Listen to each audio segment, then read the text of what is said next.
Good morning. It's 4:21 a.m. Happy today, guys! Syempre, as a content creator, I always use my phone. I always check your comments, your DMs, if meron man. Gagawa tayo ng 24 hours no phone challenge. And I don't know kung kaya ko ba?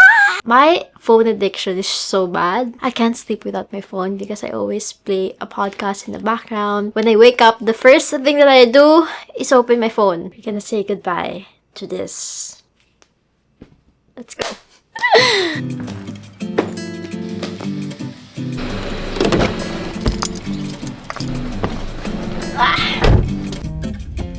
Dito na kami ngayon sa Tagaytay. Wala akong dalang for the first time. Wala akong dalang phone.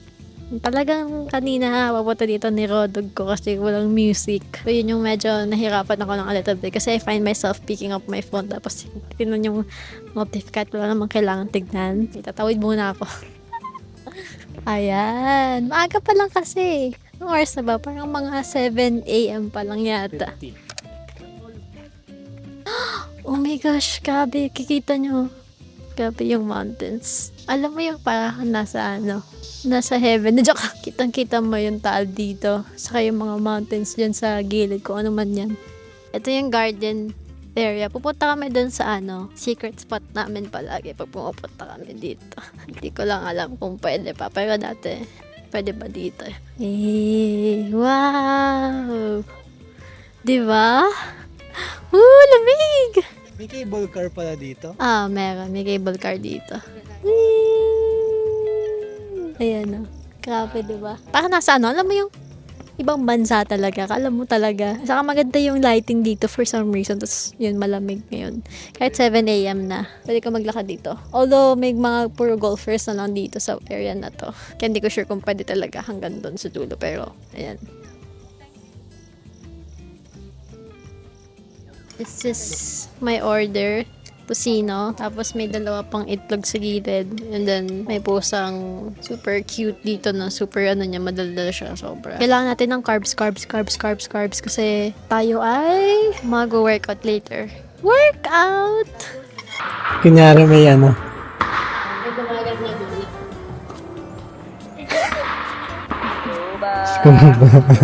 Scuba.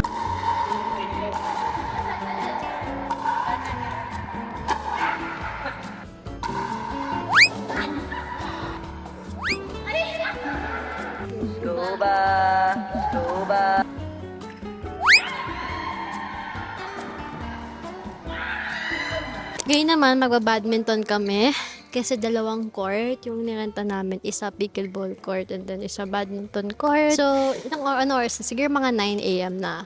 That means 4 hours na akong hindi nagpo-phone. So, ang isa lang pala naisip ko na cons is gusto ko mag-video sa iPhone pero hindi makapag-picture video. Kasi ma-sentimental ako so kailangan picturean ko lahat pati kinakain ko ganyan every second. Kaya yun siguro nahihirapan ako as of now. Pero naka-record naman tayo sa video. Pero in terms ng pang-story, IG ganyan or pang-post. Ayan, wala na problema ko no? Kahit di naman malaki.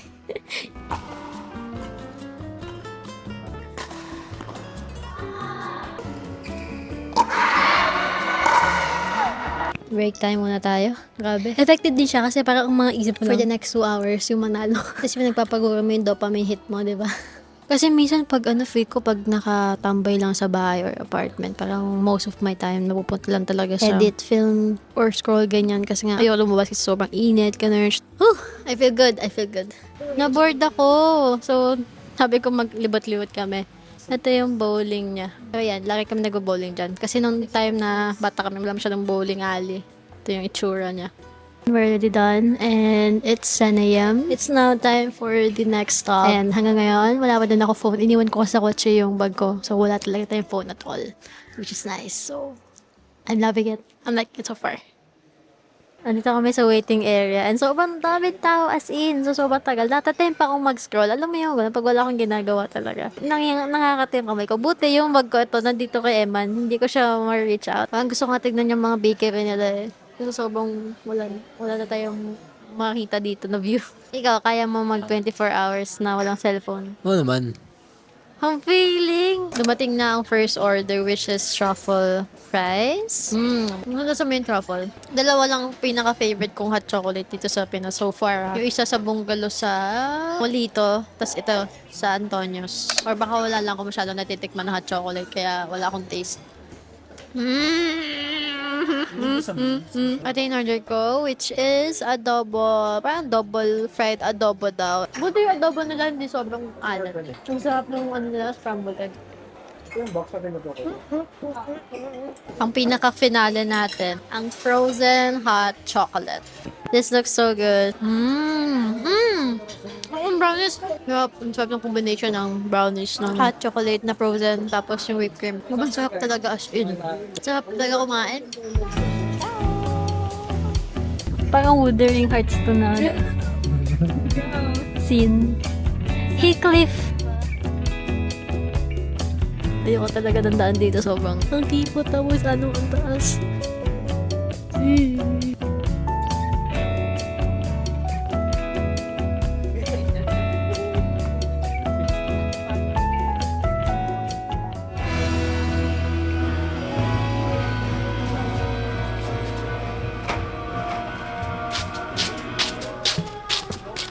Anong oras na? Okay, nandito tayo ngayon sa ating destination, kumbaga. Hindi ko kung narinig niya ba yung music, pero it's already 3:30, so 5, 6, 7. It's 10 hours since wala tayong phone. Nakita niyo naman kung gaano kaganda dito kasi this is actually my mom's birthday getaway and I thought it would be fitting now as in super in the present moment tayo. Thank you Lord sa nature naman so much. Grabe talaga yung view dito. Kaso nga lang, yung papunta dito, very delikado. Alam mo yung ang sarap i-share? Ganyan kasi may mga ganito palang places sa Pilipinas na talagang may enjoy. Ang sarap enjoyin ng aircon, be. I-enjoyin ko yung aircon kasi sa apartment, hindi tayo nakaka-enjoy ng aircon eh. Talagang tipid na tipid ako. 2 electric fan talaga ang ginagamit ko na everyday kasi sobrang taas ng meral ko. Kaya tipid na tipid. Kaya enjoy ko. I-fulfill natin yung aircon fantasy natin today. Itutur ko kayo pala sa villa namin para makita nyo. Let's go.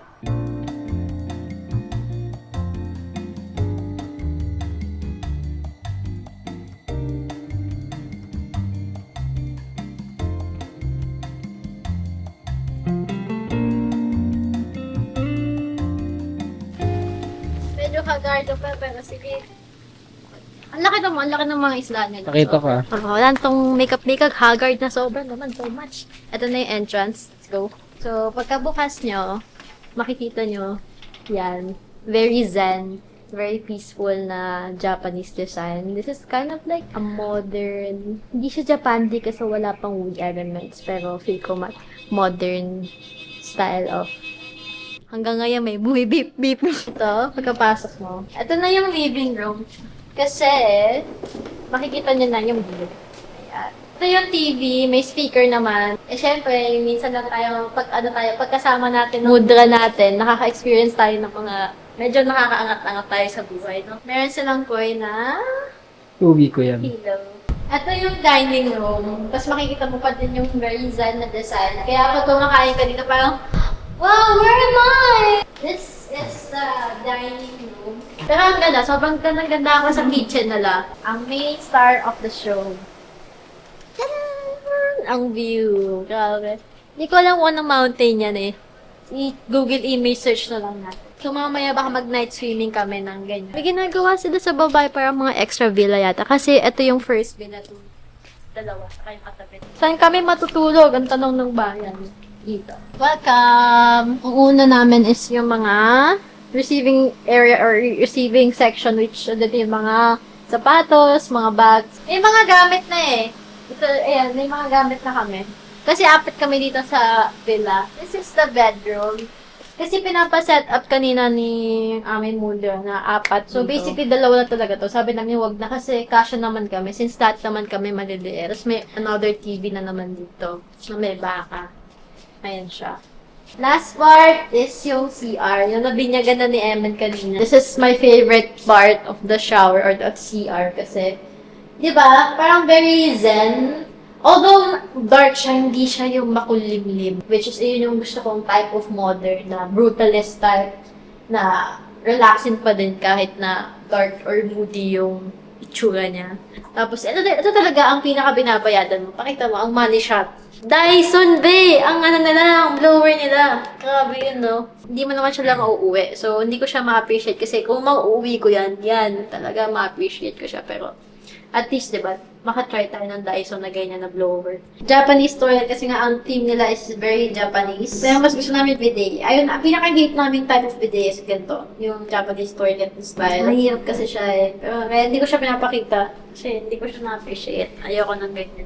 Closet. Malaking closet. Pero wala na kami lalagay kasi hindi kami maganon since baka makalimutan namin. Ganyan. Mag-swimming na kami. 3:35 na. That ends our villa tour.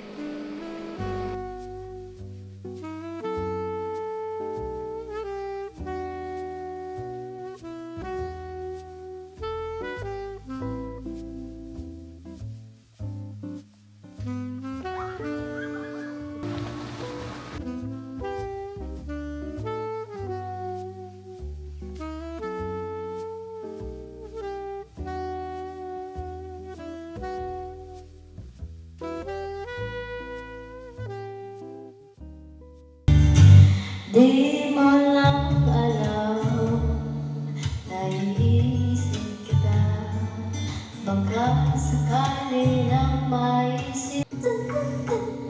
Kasi diba, it's the vibes. Yeah! Vibes na yung dapat tatayo tayo. Ang bagyo ng tadhana ay dinadala ko sa init ng bisig mo. Pasabihin ang hindi mo maamin. Tama mo hanggang ang oras kapag ang dami-dami bagay na huli. It's 6:50, so that's almost 13 hours since last natin na nagkaroon tayo ng full access. And ang pinaka-nahirapan talaga ako so far yung mga notif. Kasi, syempre dahil mga notifs na lumalabas. Ganun. So, as much as possible, hindi ko siya tinitingnan. Nawala pala yung kasama ko. Oh my gosh. Tingnan mo, may habit ako. I mean, parang iti-chat ko sana tapos parang pwede ko naman siyang puntahan.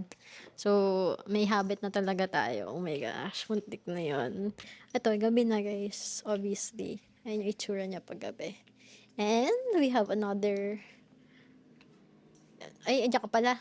Ito yung masaya pag no phone challenge eh. At least nagkakaroon ka ng any form of other entertainment. Medyo ngayon na paggabi na, nahihirapan na ako na hindi chine-check yung phone ko. Especially reading some messages. Kung kaya lang natin na hindi mag-phone talaga for 1 week, whole week, nang walang repercussions or walang consequences, gagawin natin kasi ang mahirap lang yung messages, yung notifications, just in case someone, messages us or may kailangan gawin or alert, ganyan. Although I get some people, hindi na sila nagpo-phone kasi sabi nila, if it's really a big news, they will hear about it from other people. Big thing din sa akin yung notif, especially since I'm not really at home anymore. So gusto ko ma-update sa family ko and such. Dapat gusto nga yung text ulit no? Para hindi na messenger palagi.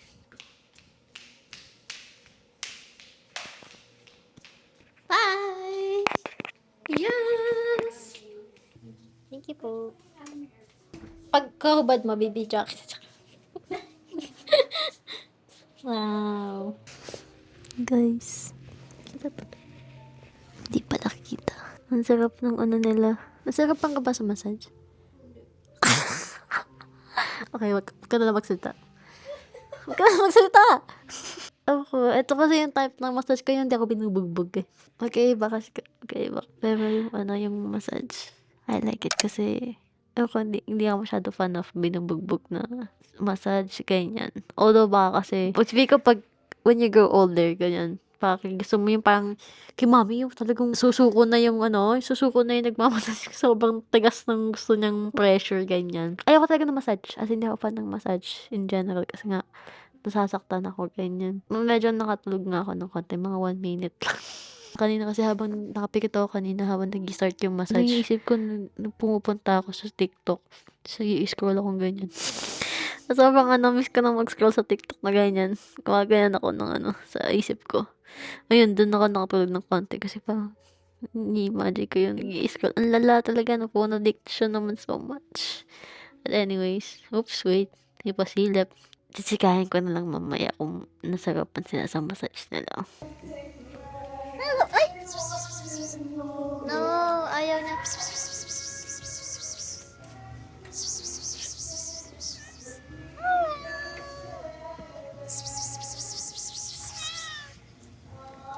Wait. No! Wait, paano kainin ito? Ito muna. Yes. Good. Pop. Ang sarap na ito. Love it. Deconstruct na. Anong inunan mo, be? Anong inunan mo? Top 10 satisfying. Okay, fight. Ito is tofu na parang sabi ni Eman, kaso daw takoyaki. And meron ng bento flakes yata tawag dito. Ang sarap ng takoyaki. Ay, ito ba yung ano natin? Yung radish natin. Kasi ba yung takoyaki para may crunch yung ano. Cup. I love it. Up.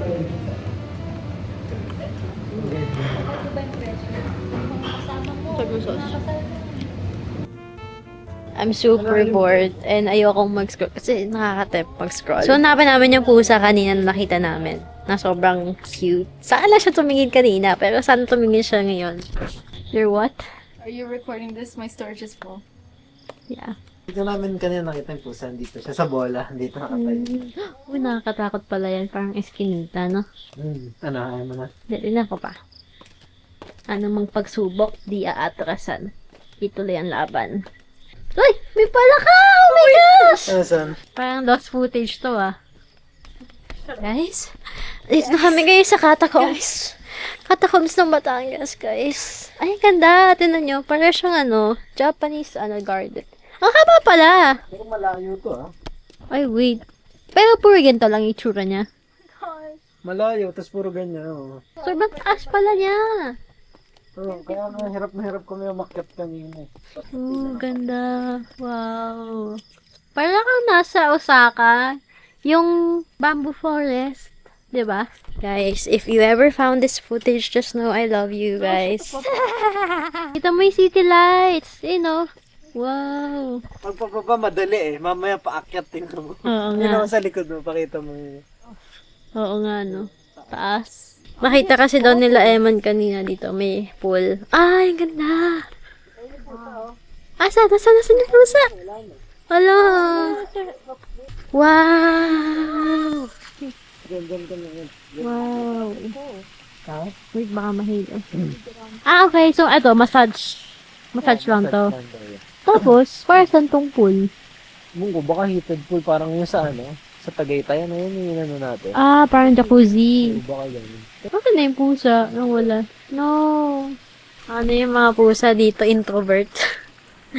Hindi nila hindi sila masyadong sanay sa tao kasi siguro hindi naman masyado talaga. Walang masyadong mga bagong tao dito. Wala pa tayong kalahati, hingal na ako Oo, mamaya, ganun. Bilis pa namin maglakad.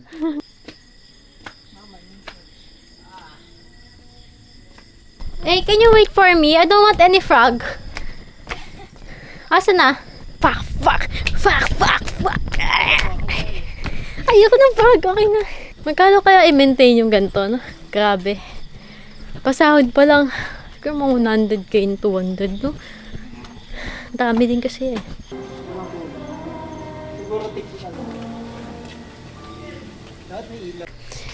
Alright. It's 12, sakto. We just finished our rounds and rounds of Smash Bros. That's actually my first time playing. Sobrang saya pala niya. And super addicting niya. Pero feel ko masaya siya kapag madami. Pero pag siguro mga solo ka lang, medyo maboboringan ka. But basically, we only have 5 hours remaining left para sabihin natin 24 hours tayong walang phone. Kaya, so far, na-attempt talaga ako. Especially at night, sobra na manood ng YouTube kasi yun yung Yun yung palagi kong routine. YouTube. Tapos, scroll. Sa TikTok din naman siya na nag-i-scroll eh. Pero sige, sabihin natin mga Instagram, ganyan. And I'm very excited to go back to our routine. Actually, tomorrow I'm planning to read a bit. Ayan. But ang dopamine hit ko today is yung Smash Bros. You did it!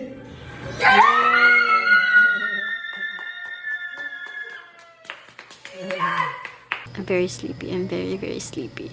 As in, super.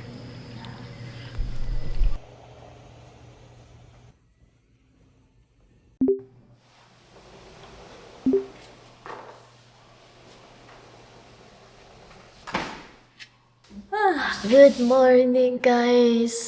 It's 6:54 a.m. I can finally talk to you one-on-one kasi tulog pa lahat. I actually woke up at like 5:40 tapos parang gusto ko talaga mag-film kasi gusto ko magbasa ng maaga. But di talaga kaya ng katawan ko. So, natulog ako ng konti and then I woke up at like 6:30. We're finally back here. We have the place all to ourselves. Grabe na ang sarap magkaroon ng ganitong bahay in the future. In the future! Medyo gloomy yung weather. Ayun o, medyo hindi nakita masyado yung mountain. Ayan siya. Ayan, medyo foggy siya eh. O dahil maaga pa. Sarado ka na to kasi madami yung mga insekto. Grabe, sobrang na-addict ako sa Super Smash Bros. Gusto ko pa maglaro mamaya. Wait lang, para naman akong hindi pa na-unlock na character. Hindi nyo ako kita. Hindi pwede siya.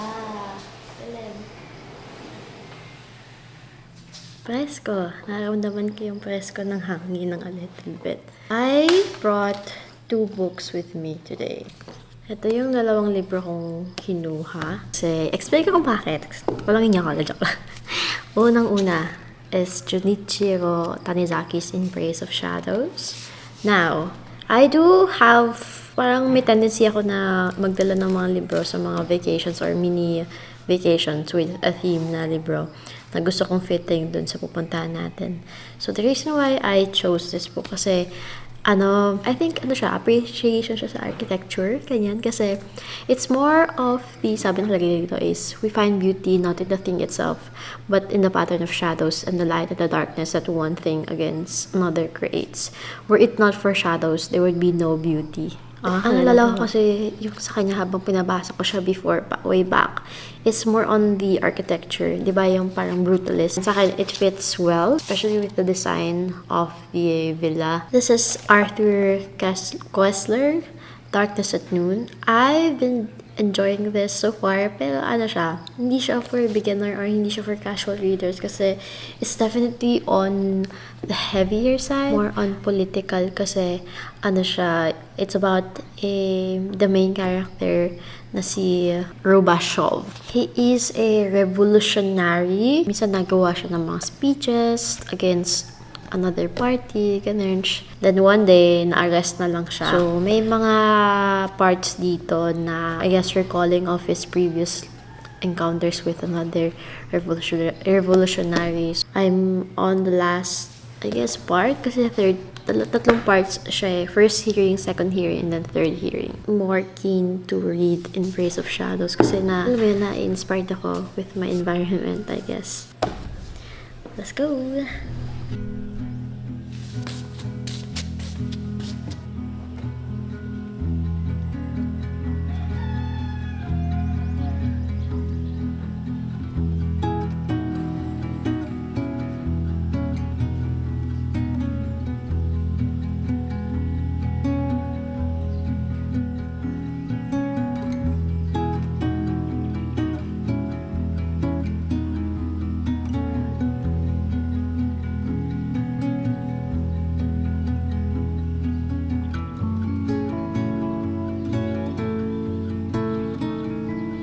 I'm 5 pages in the In Praise of Shadows, and it's obviously about architecture din talaga. Tama nga yun na-recall ko kasi the first few pages, ang sinasabi niya about this is yung traditional architecture purely in Japanese style. Tapos yung mga may heater, ganyan. Di ba kasi syempre may mga winter sa Japan. So I'm thinking of continuing this book instead of The Darkness at Noon. Kahit kalahati na ako dito.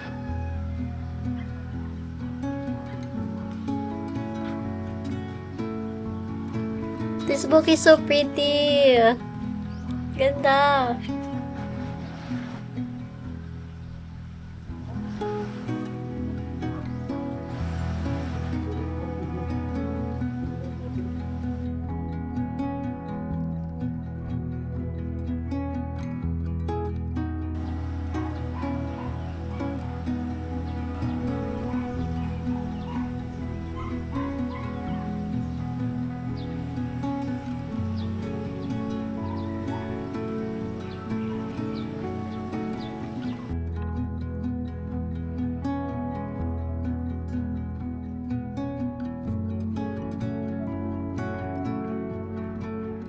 Side note, it's interesting to see an author saying that Japanese toilet is the most perfect place ever, or parang it's perfection. Sobrang random, pero okay, kasi parang siguro sa kanya parang medyo sacred yung Japanese toilet, kasi parang sinasabi niya na this is where the great poets probably have their ideas, ganyan. So, okay?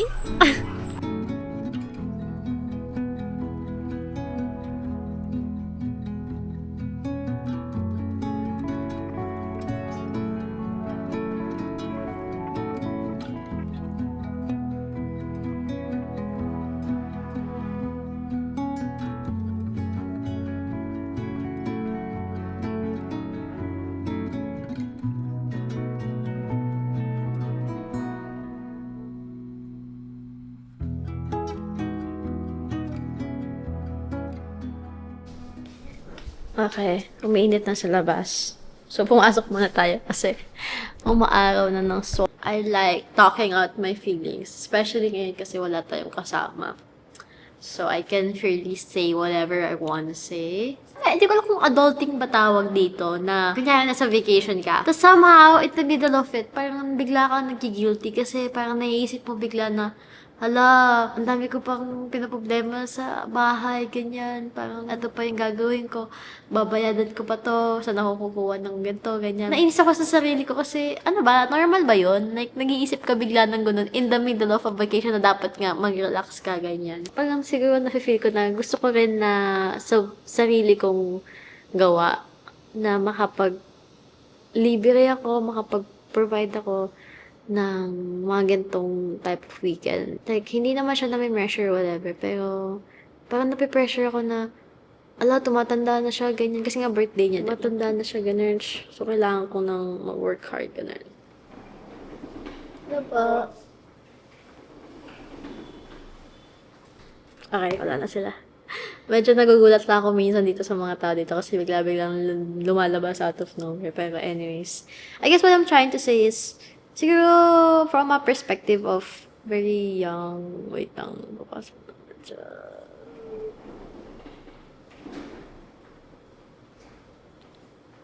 Parang meron ka talagang guilt and pressure sa sarili mo to retire your parents, to give, or to maintain the lifestyle that they have right now. Kasabi, alam mo yun, parang, Di pa nga ako makabayad ng sarili kong meral ko, ganyan. Kasi basta sabi naman nila, hindi mo naman kailangan mag-give back sa parents mo. Pero ako kasi syempre parang hindi ko kaya yung as in wala kang any sort of giving back. Parang ang pinaka-best ko na mabibigay ko sa kanya, birthday niya is 1K, 1,000 pesos, ganyan. As much as mas practical din talaga, no? Magstay sa magulang. Ewan ko. Kung anong sumapi sa utak ko, talaga nag-move out ako, and medyo black sheep kasi ako black sheep to family. Talagang ako yung tiwalag sa mga ideas nila. So, ako talaga yung unang nag-move out. Ako yung hindi sumunod sa plano. I just finished In Praise of Shadows. Very short kasi ito lang is 84 pages. Pero minus yung mga art pages. Sabihin natin mga around 75, ganyan. Sinabi niya dito about your old ways. The older we get, the more we seem to think that everything was better in the past. He says here that I have written all this because I have thought that there might still be somewhere, possibly in literature or the arts, where something could be saved. I would call back, at least for literature, this world of shadows we are losing. In the mansion called literature, I would have called the eaves sleep and the walls dark. I would have pushed back into the shadows the things that come forward too clearly. I would strip away the useless decoration. I do not ask that this be done everywhere, but perhaps we may be allowed at least one mansion where we can turn off the electric lights and see what it is like without them.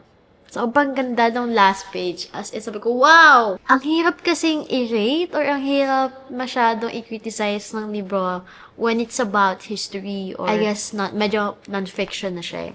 Hindi ko masabing invalid siya or pangit yung views niya kasi it is his own take. May mga times sobrang ganda-ganda ako, may mga times na most of the times hindi kasi ang hilig niya mag-compare sa westerns. Isa din sa mga nagustuhan ko sa kanya parang sinasabi niya na yung simplicity of it all. They strongly believe in natural elements like yung mga wood. Kaya madaming wood sa Japanese style, ganyan. It took me like an hour, I guess, to finish this. It's already 8:32. I guess we can conclude that our 24 hours ng phone challenge is a success. Grabe, inantok ako ng a little bit dun sa pagbabasa natin. So, I think we can have a little bit of kung may coffee sila? Question mark. It's now time for our breakfast. So, naligo na ako. Ayan. Hello. So for breakfast, we're having, I think, grilled salmon yata. And we have some miso soup. Tapos egg na Japanese style na egg style. And then some rice and some fruits. Rentay mo muna po lang.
I just came here to say happy 8,000 subscribers sa atin. Woo! So, nag-hit tayo ng 8K nung the day nung umalis tayo or yung day na umalis na tayo sa ating mini vacay. So, I'm really grateful. I'm really glad sa mga lagi nagko-comment, like, and even sharing it in my IG stories. Mga nagme-mention sa akin sa mga IG stories. And for spreading my name out there sa mga lagi nag-mention sa akin. Especially sa nag-edit sa akin sa TikTok. Thank you so much. And nag-story ako actually kanina, sabi ko, bukas tong video na to, tong vlog na to, kasi nga, akala ko hindi siya aabot. So, kahit na late, sabihin natin mga 8 na ito ma-upload. Sana, support nyo pa din, like pa din, and comment. Thank you so much. Because I really pushed through para ma-upload ko tong vlog na to today, like this Sunday. So, sabi ko talaga, kailangan Sunday, kasi kailangan talaga natin mag-stick sa schedule. So, thank you so much. And I really am grateful for everyone.